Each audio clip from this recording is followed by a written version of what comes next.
Está no ar o MPTV, um programa do Ministério Público do Maranhão em parceria com a TV Assembleia. No programa de hoje você vai ver: Ministério Público alerta sobre obrigatoriedade de vacinação nos municípios. Nas ruas da capital, a população pergunta e o MP responde. Você vai saber o que foi destaque essa semana no Ministério Público do Maranhão e ainda a importância do georreferenciamento para planejar as ações de combate à criminalidade. Está no ar o MPTV. A tecnologia do georreferenciamento vem contribuindo em algumas partes do país para aperfeiçoar as ações do sistema de segurança pública. São mapas que geram diagnósticos e análises que servem de base para planejar as ações de combate à criminalidade e identificar a localização exata, por exemplo, das ocorrências de homicídio, assalto, furto, tráfico de drogas e apreensão de armas de fogo. O Centro de Apoio Operacional Criminal tem trabalhado nesse projeto e quem nos dá os detalhes agora é o promotor de justiça José Cláudio Cabral Marques, coordenador do CAOP-CRIM. Seja bem-vindo ao MPTV. Obrigado. Promotor, é uma tecnologia que vai ajudar bastante no controle da criminalidade, né? Luciana, há algum tempo o Ministério Público Estadual, através do CAOP-CRIM, ele utiliza duas estratégias de trabalho, que é a articulação com os órgãos de segurança pública, que nós não podemos realizar um trabalho isoladamente.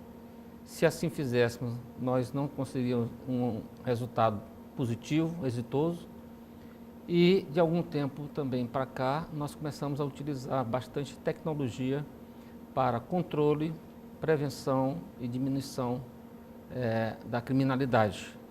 Nós estivemos no estado de Santa Catarina, e o Ministério Público Estadual de Santa Catarina, ele tem uma parceria muito importante com a Polícia Militar, com a Secretaria de Segurança Pública, no georreferenciamento. Já na administração do Dr. Gonzaga, nós trouxemos esse colega, que é o Dr. Jader, para cá, para São Luís, para começar a expor esse trabalho, como é que eles fazem todo o mapeamento da cidade. Para isso é necessário uma plataforma chamada ArcGIS, né?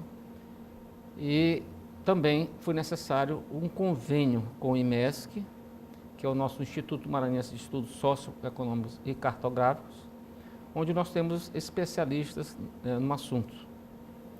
E daí nós começamos as tratativas.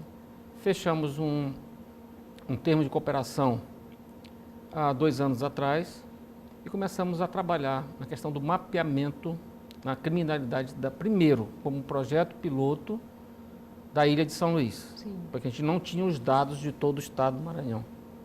A partir de 2014, esses dados foram sendo consolidados na Secretaria de Segurança e foi possível esse convênio, esse termo de cooperação. Então, desse termo de cooperação, participam a Prefeitura Municipal de São Luís, a Câmara Municipal de São Luís, o Ministério Público, Secretaria de Segurança e o IMESC, né? O que é um georreferenciamento, né? Para que as pessoas entendam melhor o que é isso, né?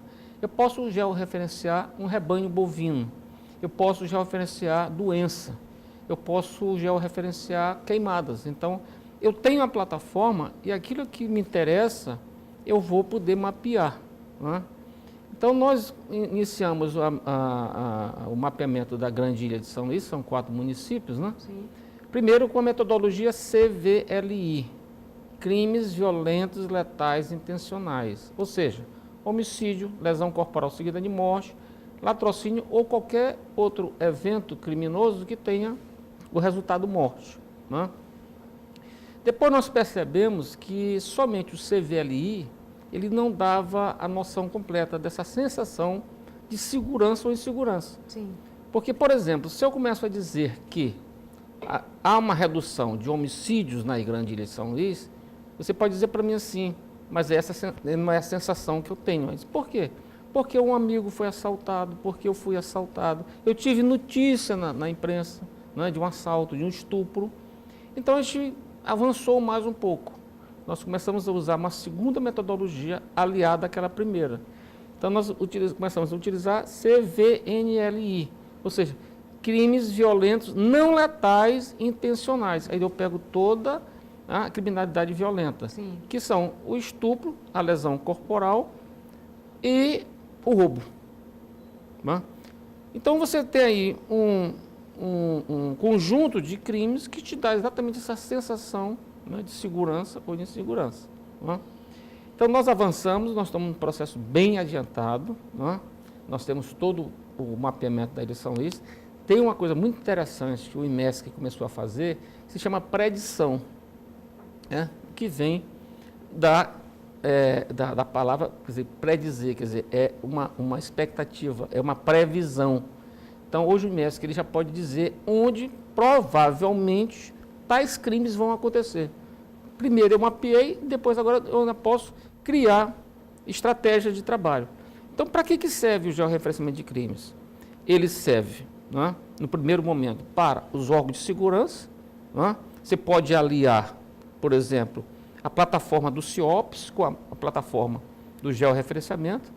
E hoje, inclusive, o CIOPS já usa, isso é informação do Coronel Vaz e dos workshops que nós fazemos, já a plataforma da monitoração eletrônica de tornozeleiras. Quer dizer, você tem 3 plataformas de mapeamento de crimes. Né? Então, isso é um passo. O segundo passo, que também é muito importante, é o diagnóstico criminal. O que é o diagnóstico criminal? Eu não posso estar apenas criando estratégias de repressão ao crime.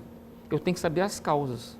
Então, o diagnóstico é que vai dar para a gente, isso é uma análise socioeconômica, né, do local. Eu vou exemplificar que fica melhor. Sim. Por que a cidade olímpica é um dos bairros mais violentos da grande Ilha de São Luís? Por que o Coroadinho é um dos bairros mais violentos de São Luís? Então você tem que saber o que acontece, o que está faltando ali ou está em excesso. Sim. Ou você pode chegar à conclusão que a política pública que está sendo empregada ali está errada, não é adequada para o bairro. Por exemplo, eu tenho notícias, tenho acompanhado que o Coroadinho recebe políticas públicas, mas talvez não haja um diálogo com a comunidade. Será que é isso que eles querem? Será que isso é que precisa para que o Coroadinho reduza a criminalidade? Então, esse diagnóstico criminal, ele faz essa análise socioeconômica e possibilita, por exemplo, o Ministério Público a encaminhar propostas de políticas públicas para a Secretaria de Educação, de Habitação, que é das cidades. E esses dados são provenientes de onde? Os dados que vão em relação à criminalidade, Sim. vêm da Secretaria de Segurança Pública, também encaminhado pelo Ministério Público, e vão para o IMESC. O IMESC faz o georreferenciamento. Sim. Né?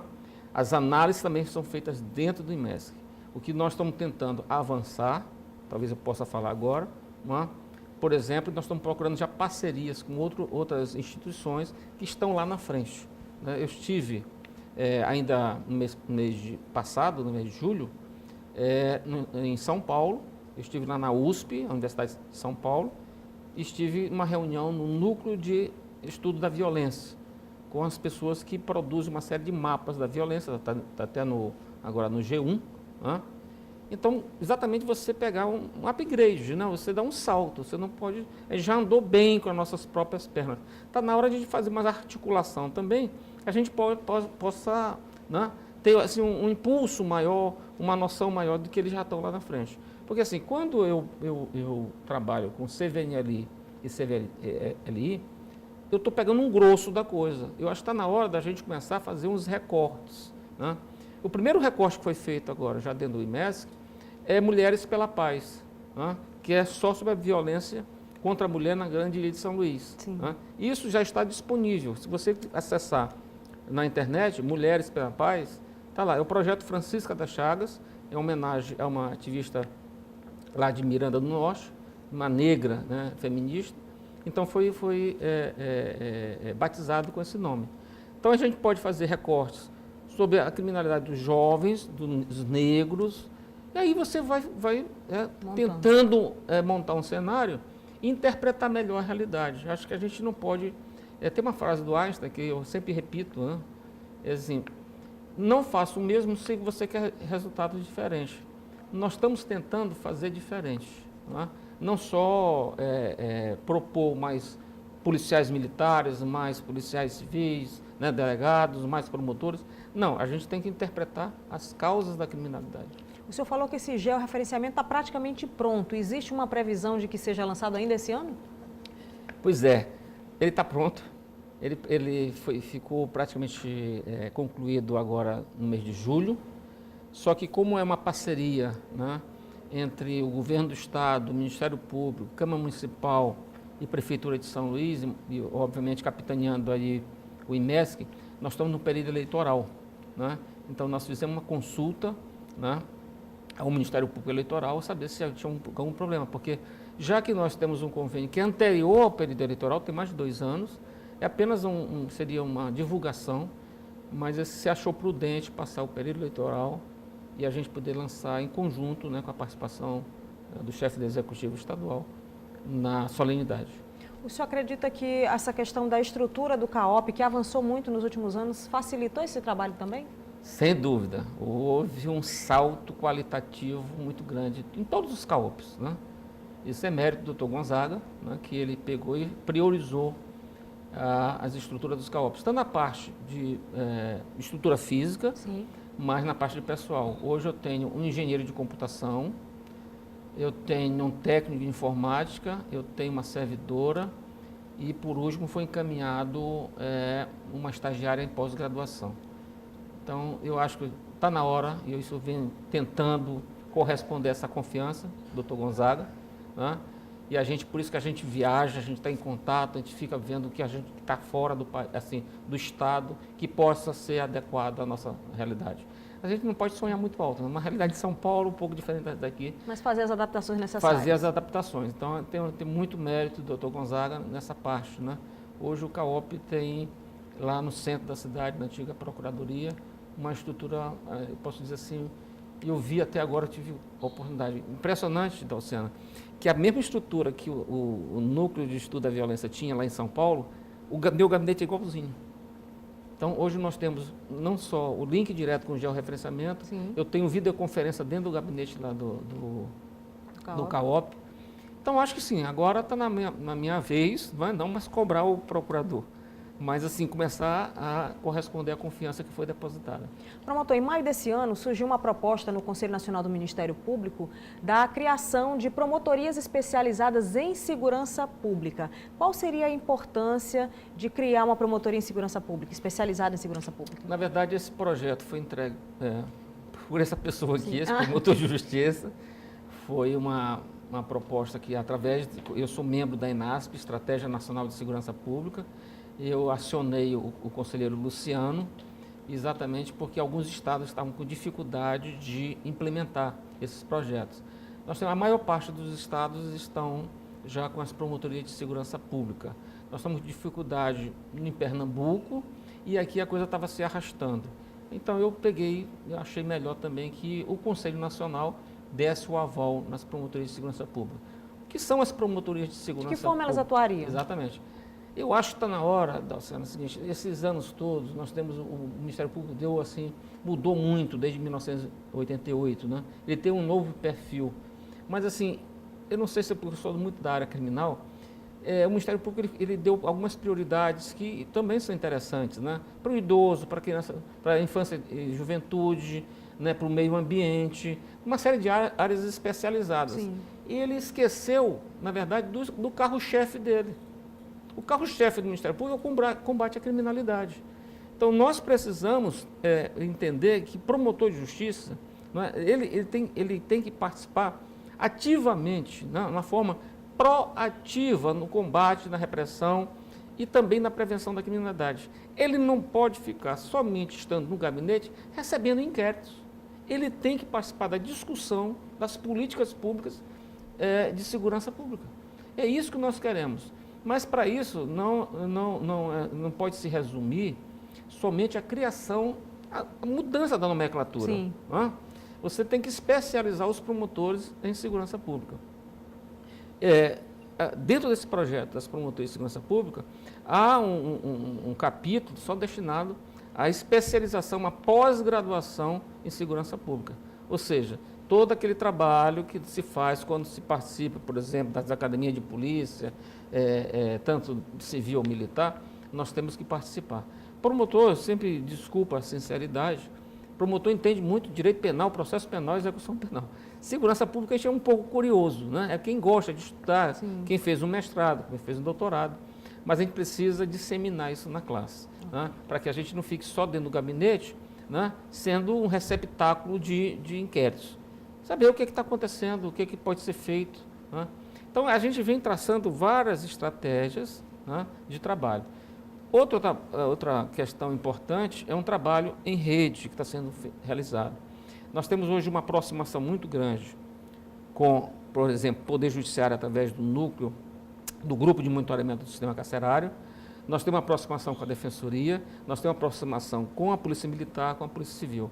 Então, várias ações, elas são integradas, a segunda palavra-chave de ordem dentro do CAOP, integração.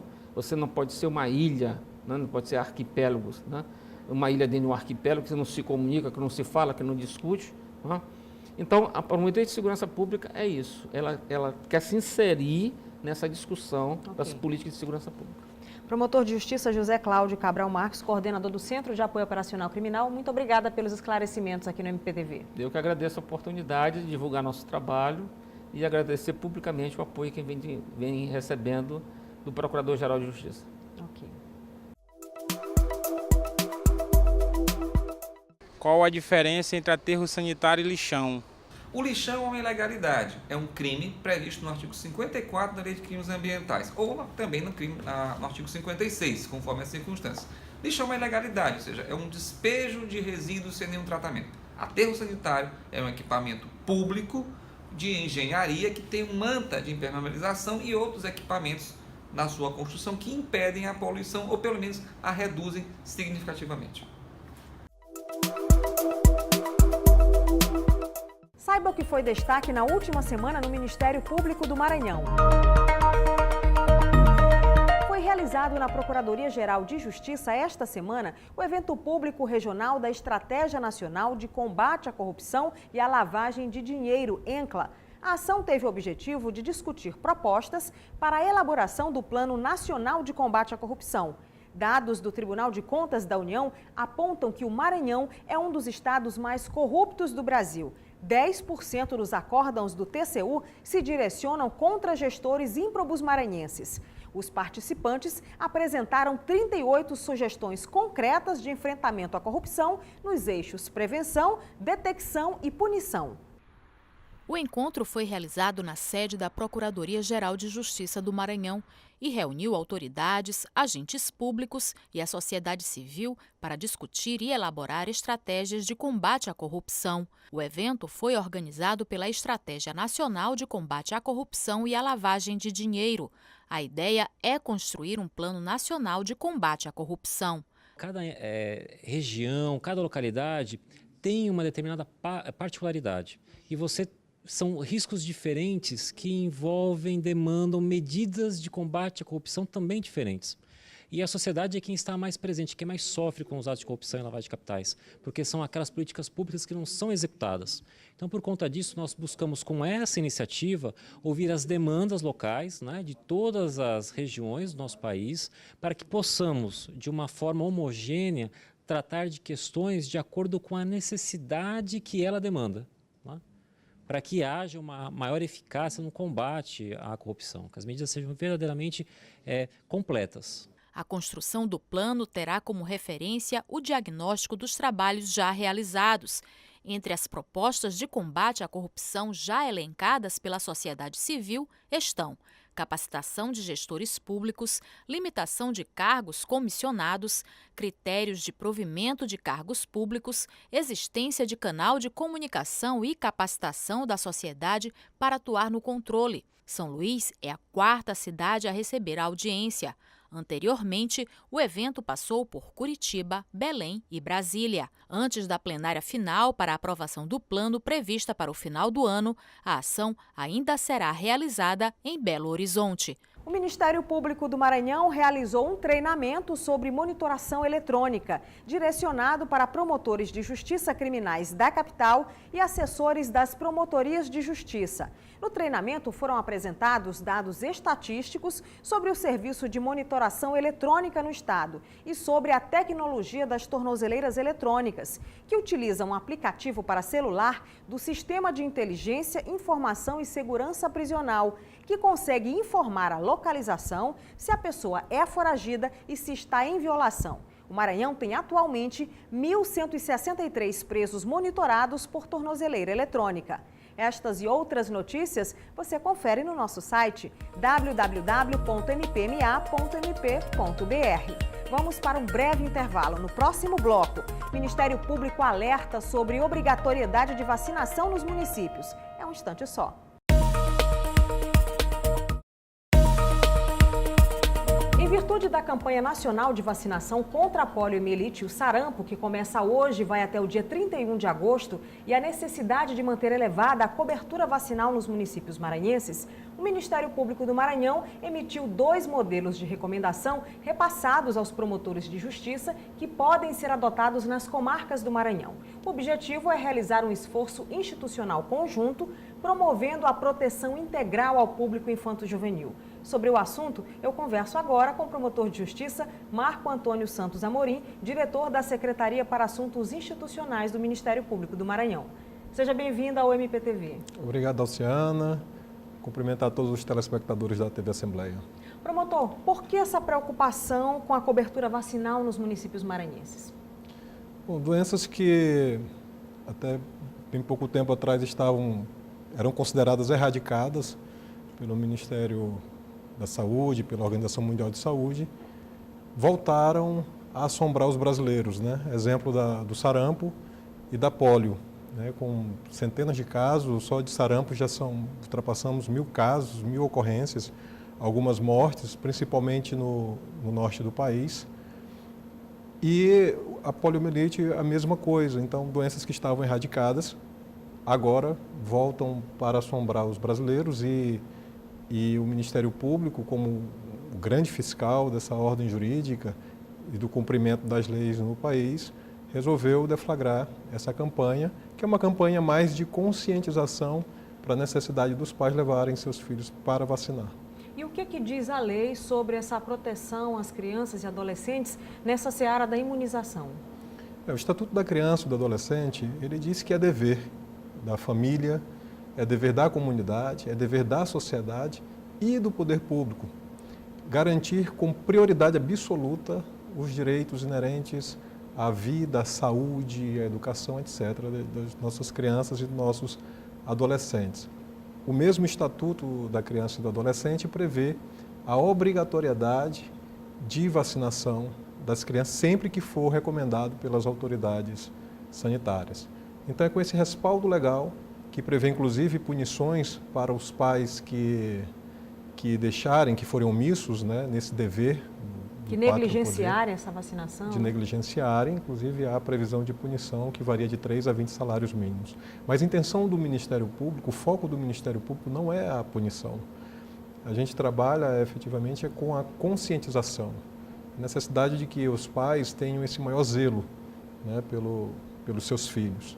A gente não quer chegar ao ponto de ter que punir, que o trabalho de conscientização seja realmente suficiente para que a gente possa, mais uma vez, erradicar definitivamente essas doenças do nosso país. Promotor, o Centro de Apoio Operacional da Infância e Juventude, ele emitiu nesses 2 modelos de recomendação e repassou aos promotores de justiça nas comarcas de todo o Maranhão. Então, cada promotor na sua comarca é que vai orientar os conselheiros tutelares, os prefeitos nesse aspecto também, né? Exatamente. O nosso Centro de Apoio Operacional da Infância e Juventude, que hoje é coordenado pela colega Alessandra Darubbi, da comarca de São Vicente Ferre, encaminhou os promotores de justiça com atribuição na área de infância 2 modelos de recomendação a serem encaminhados. Um para prefeitos e secretários municipais de saúde e outro destinado aos conselhos tutelares. Nesses dirigidos aos prefeitos, aos gestores e secretários de saúde, algumas das cláusulas, algumas das recomendações são bastante interessantes, como, por exemplo, a necessidade de que, quando o pai for fazer a matrícula dos filhos na escola, ele apresente a carteira de vacinação devidamente preenchida, né, com as vacinações todas em dia. Uma outra recomendação importante é que as hipóteses em que os pais se recusarem a vacinar os filhos, que o Ministério Público seja notificado dessas hipóteses para as providências cabíveis. no que tange aos conselhos tutelares, que eles façam exatamente o acompanhamento dessa política, desse plano que deve ser elaborado pelos municípios para divulgar e vacinar as crianças. E o Ministério Público também vai ficar atento a esse planejamento mínimo das prefeituras em relação à vacinação, né? Exatamente. Inclusive, além dos modelos de recomendação, foram encaminhados modelos de portaria de instauração de procedimentos administrativos para que o promotor de justiça, a promotora de justiça, acompanhe via procedimento administrativo como está se desenvolvendo esse plano a ser elaborado e executado pelos municípios. Promotor, alguns conselheiros tutelares fazem, no interior, por exemplo, algumas visitas domiciliares. Ao identificar um problema como esse, onde há uma omissão ou uma negativa por parte dos pais em imunizar essas crianças, a recomendação é procurar realmente o Ministério Público e oficializar a denúncia, né? Exatamente. É que esses casos de omissão sejam imediatamente comunicados ao Ministério Público. Existem algumas hipóteses de aplicação de medidas que o Conselho pode fazer diretamente, né? As mais graves, obviamente, ele não pode, como a perda do poder familiar, perda ou suspensão do poder familiar, que somente através da via judicial. Mas essa obrigação é uma obrigação inerente ao poder familiar, está lá no Estatuto da Criança e do Adolescente, no seu artigo 22, que é dever dos pais cuidar, zelar, ter a guarda e zelar dos direitos dos seus filhos, e que pode gerar, em caso de omissão, a responsabilização, inclusive, a depender do caso, de medidas drásticas como essa. A iniciativa do CAOP faz parte também da campanha que o Ministério Público iniciou também nas redes sociais de conscientização sobre a importância dessa vacinação? Exatamente. A ideia do Ministério Público é trazer aos pais essa conscientização da necessidade de se zelar pelo direito à saúde da criança, né?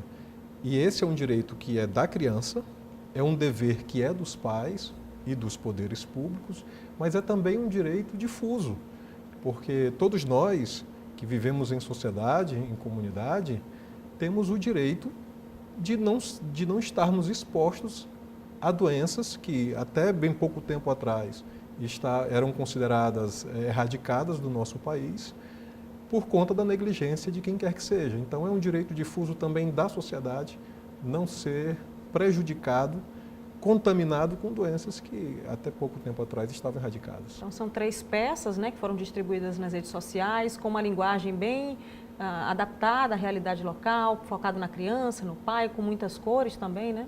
Exatamente, desenvolvido pela nossa coordenadoria de comunicação.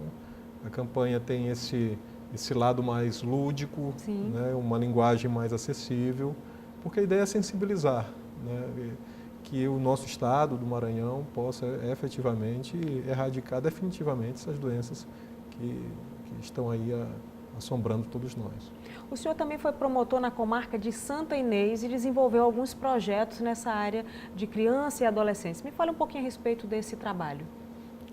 Ainda sou promotor de Santa Inês, temporariamente afastado para exercer um cargo de direção aqui na Procuradoria-Geral, mas como promotor da infância em Santa Inês, nós desenvolvemos lá vários projetos voltados tanto para a área de esporte quanto para a área de recuperação, de reinserção daquele adolescente que praticou ato infracional. O esporte é importante nesse processo? É importante demais porque dá uma perspectiva para o jovem, né? Geralmente nos interiores a diversão do jovem é a ociosidade ou ir para bares e festas e entrarem cedo no mundo da bebida e da droga.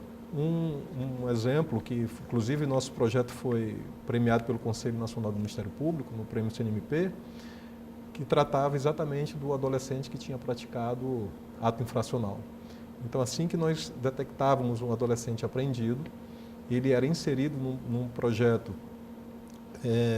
de autoconhecimento, onde ele tinha aulas de linguagem, ele começava a ler um livro, ele tinha que terminar um livro durante o curso, ele era inserido num curso profissionalizante e, mediante acordos com empresários da cidade, ele também era inserido no mercado de trabalho. Então, de 42 adolescentes que nós trabalhamos, desses somente 2 voltaram a praticar ato infracional, ou seja, a esmagadora maioria efetivamente não voltou para a prática delituosa. E detalhe que a grande maioria desses eram garotos, eram meninos que estavam, que haviam praticado atos considerados graves. E o índice de reincidência na cidade beirava os 90%. E a experiência desse acolhimento que é feito com o jovem, quando ele se sente acolhido e na perspectiva de uma oportunidade, de uma esperança, ele geralmente consegue agarrar e não volta para aquela realidade da qual ele saiu. O Ministério Público do Maranhão ele tem uma campanha muito interessante, uma campanha institucional que incentiva a leitura, né, em crianças e adolescentes e trabalha a prevenção de um tema muito relevante, que é o combate à corrupção. Esse projeto já foi desenvolvido em várias comarcas do estado do Maranhão. Na sua avaliação, qual a eficácia desse projeto que incentiva tanto a leitura como também previne a corrupção? É um projeto fantástico que foi iniciado pela colega Maria José, da comarca de João Lisboa, e que a instituição, a gestão Dr. Gonzaga, abraçou essa campanha e já levamos, no ano de 2017, foram mais de 29 municípios, já foram mais de 40 mil jovens alcançados, porque nós entendemos que o país, se é verdade que o país só muda através da educação, então é através dos nossos jovens, das nossas crianças e dos nossos adolescentes que vão fazer esse país do futuro, é que a gente tem que iniciar esse processo mais fortemente de transformação. Então se trabalha na perspectiva da prevenção à corrupção, dessa pequena corrupção que está aí no nosso dia a dia e que muitas das vezes a gente incorporou na nossa conduta, as pessoas incorporaram nas suas condutas. E nem percebem, né? E não percebem, acham absolutamente normal praticar e acaba, por isso, aceitando com maior passividade as grandes corrupções que são praticadas pelo político. Então, condutas como atravessar um sinal vermelho, como furar uma fila, como pedir ao caixa do banco, que é seu amigo, para lhe dar prioridade em detrimento de outras pessoas que estão ali há bastante tempo. São dezenas os exemplos que a gente poderia citar e que muitas das vezes as pessoas praticam e já incorporaram aquela... É o famoso jeitinho brasileiro, né? Que você está mencionando. O famoso jeitinho brasileiro, que, em outras palavras, nada mais é do que corrupção. Mas o que os políticos querem incutir nas pessoas é que sempre foi assim e que sempre vai ser assim, que nada pode ser feito para mudar, porque o Brasil e o brasileiro é corrupto desde a sua fundação, desde o seu descobrimento. E isso não é verdade e a gente tem demonstrado na prática que quando você trabalha na perspectiva da educação, alertando as pessoas para que aquelas condutas são indevidas e que se houver uma mudança de paradigma, a sociedade muda junto, a gente tem demonstrado que é possível mudar sim. Promotor de Justiça Marco Antônio Santos Amorim, diretor da CECINST, muito obrigada pela participação aqui no MPTV. Eu que agradeço. É verdade que todo detento recebe salário mínimo? Não, isso é um equívoco muito grande, né, que as pessoas têm com relação a essa questão. O preso não recebe em si, não recebe auxílio reclusão. O que recebe é aquele preso que na época da prisão dele tem estado associado ao Seguro Nacional, ou seja, inscrito no Instituto Nacional de Seguridade Social, e nessa qualidade, os dependentes dele poderão receber um auxílio moradia em decorrência para suprir essa falta dele durante a prisão. Mas é importante que se diga que para que isso aconteça é necessário que ele esteja em dia, né, com o seguro social, ou seja, esteja pagando efetivamente o seguro social, tá? E durante a sua prisão seja indicado o dependente para que possa receber esse seguro, que é o dependente quem recebe e não o preso. Você assistiu ao MPTV. Você pode ficar à vontade para participar do nosso programa com críticas e sugestões. O nosso WhatsApp é 991 14 6529. Fique ligado, todas as segundas-feiras às 7h30 da noite, com reapresentação aos domingos 1h da tarde. Até o próximo programa.